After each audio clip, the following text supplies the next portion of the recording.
Hello my munchies, आज हम बनाएंगे प्याज टमाटर लहसुन का पाउडर। ये मैंने 4 मीडियम साइज़ की प्याज ली हैं और इनको मैंने छील के धो लिया था और कॉटन के कपड़े से बहुत अच्छी तरह पूछ लिया है।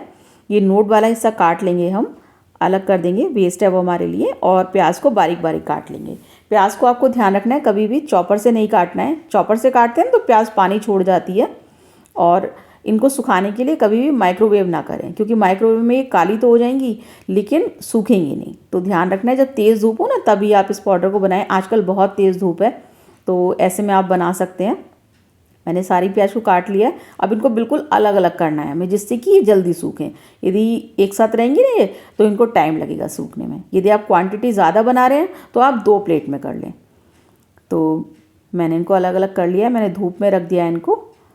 आप चलती हैं टमाटर की तरफ। ये टमाटर को भी मैंने अच्छी तरह से धो के कॉटन कपड़े से पूंछ लिया था और इनका नोट वाला हिस्सा ये अलग कर देंगे और इनको भी बारीक बारीक काट लेंगे। आप चाहें तो इनको चॉपर से भी काट सकते हैं, कोई दिक्कत नहीं, क्योंकि ऑलरेडी काफ़ी पानी होता है टमाटर में। और इसका बिल्कुल नया तरीका बताऊँगी मैं आपको टमाटर का पाउडर बनाने का। तो ये सारे टमाटर मैंने काट लिए हैं। अब चलते हैं गैस की तरफ। इसको हम जब तक ऐसे ही मीडियम फ्लेम पर पकाएंगे टमाटर को, जब तक कि इसका पानी बिल्कुल सूख ना जाए। यदि आप ऐसे ही टमाटर को सुखाएंगे ना तो इसमें फंगस लग जाएगी, लेकिन टमाटर सूखेगा नहीं। तो ये ट्रिक आपके बहुत काम आएगी। इस तरह से टमाटर को सुखा लें और फिर इसको धूप में रखें। बस एक चीज़ का ध्यान रखना है, जिस प्लेट में आप सुखा रहे हैं ना उस प्लेट को आप ऑयल से ग्रीस ज़रूर करें, नहीं तो प्लेट में ना चिपक जाता है और छुटाने में फिर परेशानी होती है। तो मैं इसको ट्रांसफ़र कर रही हूँ एक प्लेट में। कम से कम 4 दिन लग जाते हैं सूखने में पूरी तरह से, 3 से 4 दिन। धूप बहुत तेज़ होती है ना तब भी 4 दिन तो लगते ही हैं। तो इस चीज़ का ध्यान रखें, जब मौसम अच्छा हो तो तभी आप ये बनाएं, नहीं तो ना ख़राब होने की दिक्कत रहती है। जैसे आजकल टमाटर महंगा है, यदि पाउडर बना हुआ रहेगा ना तो आप कभी भी यूज़ कर सकते हैं इस पाउडर को ग्रेवी में। ये मैंने लहसुन की कलियाँ ली हैं, मैं लहसुन का पाउडर बनाने वाली हूँ और इनको हम चॉपर में चॉप करेंगे, बिल्कुल बारीक बारीक चॉप हो जाएंगी। आप यदि इस तरह का पाउडर बनाते हैं सब्जियों का तो आप किस किस चीज़ में इस्तेमाल करते हैं मुझे बताइएगा कमेंट सेक्शन में।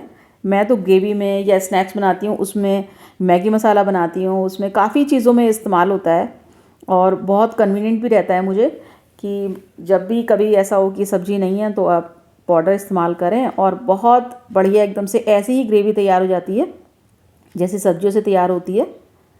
इसको मैंने बिल्कुल बारीक बारीक काट लिया है। बस एक चीज़ का ध्यान रखना है, जो आप ये पाउडर बनाएं ना उनको आप यदि बहुत ज़्यादा क्वांटिटी में बना रहे हैं तो इनको 1-1.5 महीने में धूप दिखाते रहें। एयर टाइट कंटेनर में फ्रिज में रखें तो सालों साल ख़राब नहीं होते हैं बिल्कुल भी।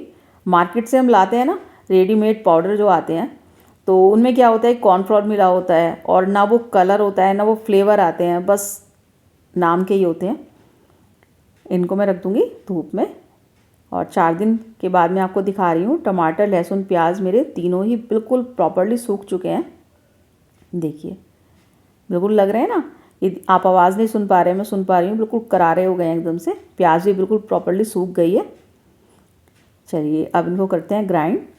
तो सबसे पहले मैं लहसुन ग्राइंड कर रही हूँ। पूरी तरह से सूखे रहेंगे ना तो आपको इनको ग्राइंड करने के बाद ना छानने की ज़रूरत नहीं पड़ेगी। यदि आप इनको सुखाएंगे नहीं ढंग से तो आपको छान छान के बनाना पड़ेगा पाउडर इनका। तो ध्यान रखना है, पूरी तरह से इनको सुखाना है। लहसुन देखिए ग्राइंड हो गया है। देखिए कितना बिल्कुल स्मूथ सा पाउडर बना है, बहुत ही सॉफ्ट बिल्कुल, देखिए। और इसको हम देखिए मैं दिखाती हूँ आपको, बिल्कुल सॉफ्ट है एकदम से। इसको मैं ट्रांसफ़र कर लूँगी एक बाउल में। एक बार जब आप ग्राइंड कर लें तो एक बार इसको धूप ज़रूर दिखाएं ग्राइंड करने के बाद, क्योंकि क्या होता है कि थोड़ी बहुत नमी आ जाती है जब हम ग्राइंड करते हैं। तो एक बार इस पाउडर को जब आप ग्राइंड कर लें उसके बाद एक बार धूप और दिखाएं, जब उसके बाद स्टोर करें इसको। छोटी छोटी बातें होती हैं जिन चीज़ों का ध्यान रखना है। यदि इन चीज़ों का ध्यान नहीं रखेंगे ना तो ये पाउडर जल्दी ख़राब हो जाएंगी, क्योंकि प्रिजर्वेटिव तो होते नहीं है ना इनमें, ये बिल्कुल ऐसे प्योर है। तो इन चीज़ों का धूप जो होता है वो नेचुरल प्रिजर्वेटिव है, तो आप धूप दिखा दें, किस चीज़ की ज़रूरत ही नहीं है। देखिए टमाटर बिल्कुल अच्छी तरह सूख चुके हैं और इनका पाउडर मैं आपको दिखाऊंगी, बिल्कुल सेम वही कलर आएगा, डार्क, बिल्कुल डार्क रेड कलर का। क्योंकि मार्केट से हम लाते हैं ना तो उनमें क्या आता है, कॉर्नफ्लोर मिला देते हैं और ना तो वो फ्लेवर आ पाते हैं ना वो टेक्सचर आ पाता है हमारी ग्रेवी का। तो क्यों ना हम घर में ही तैयार करें। और आजकल जैसे टमाटर बहुत महंगा हो रहा है तो आराम से हम यूज़ करें किसी भी ग्रेवी में या स्नैक्स में। टेंशन की बात ही नहीं है कि टमाटर महंगा है। देखिए बिल्कुल आया ना प्योर रेड कलर। चलिए अब करते हैं अनियन को ग्राइंड। बस ध्यान रखना है जब आप अनियन ग्राइंड करें तो मिक्सी को एकदम से ना चलाएं, थोड़ा रोक रोक के चलाएं, क्योंकि जो अनियन होती है वो सूखने के बाद भी उसमें थोड़ी बहुत नमी रह ही जाती है। तो इस चीज़ का ध्यान रखना है। मिक्सी को रोक रोक के चलाएं और पल्स मोड पे चलाएं मिक्सी को। देखिए पूरी तरह से पिस चुका है मेरा पाउडर। और अब इन तीनों पाउडर को धूप लगाऊंगी पहले कम से कम 1 दिन की, और फिर इनको मैं स्टोर करके रखूँगी। आप भी ज़रूर ट्राई कीजिएगा। ये कोई रेसिपी नहीं है, लेकिन रेसिपी बनाने में बहुत काम आती हैं ये चीज़ें हमारे।